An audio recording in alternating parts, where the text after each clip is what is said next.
திமுக ஆட்சியின் போது hydro carbon திட்டத்திற்கான சாத்தியக்கூறுகள் மட்டுமே ஆய்வு செய்யப்பட்டதாகவும் அதற்கான அனுமதி அளிக்கப்படவில்லை எனவும் திமுக மாநிலங்களவை உறுப்பினர் கனிமொழி தெரிவித்துள்ளார்.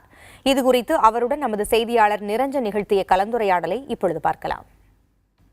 இன்றைய தினம் இந்த விஷயத்திற்கு அமைச்சர் என்ன தெரிவித்தார்? நீங்க என்னென்ன கருத்துக்களை முன்வைத்தீங்க?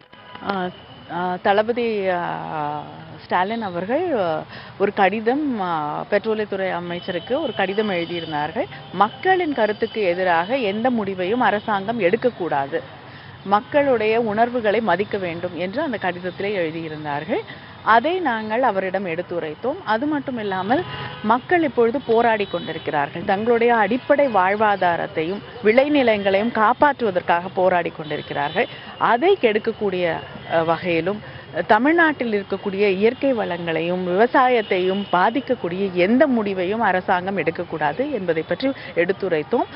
ஒரு கமிட்டி போல ஒன்றை உருவாக்கி அதை மக்களிடம் வந்து பேச அவர்களுடைய கருத்துக்களை கண்டறிய வேண்டும் என்றும் கூறியிருக்கிறோம். அமைச்சர் வந்து தன்னால் முடிந்தவரை இதை என்ன செய்ய முடியும் என்று நான் பார்க்கிறேன் என்று உறுதியளித்திருக்கிறார்கள். மாநில அரசு இந்த விஷயத்துல என்ன மாதிரியான நடவடிக்கை எடுத்துக்கிட்டு இருக்கு? அது உங்களுக்கு திருப்தி அளிக்கக்கூடியதா இருக்கு? போராட்டங்களையோ அங்க இருக்கக்கூடிய மக்கள் பிரச்சனைகளையோ புரிந்து கொள்ளக்கூடிய ஒரு அரசு அங்கே இல்லை. அதனால்தான் 10 நாளைக்கு முன்னாடி ஒரு கருத்தை வெளியிடுகிறார்கள், இப்பொழுது ஒன்றை வெளியிடுகிறார்கள். தன்னுடைய நிலைப்பாடு என்ன என்பதையே தெரிந்து கொள்ளாத ஒரு அரசு அங்கே இருக்கக்கூடிய ஒரு நிலை இருக்கிறது. திமுக ஆட்சியில் இருந்த பொழுதுதான் இந்த திட்டத்திற்கு அடிப்படையான விஷயங்கள் ஒப்பந்தங்கள்லாம் போடப்பட்டதுன்னு தொடர்ந்து மத்திய அரசின் சார்பாக குற்றம் வைக்கப்படுது.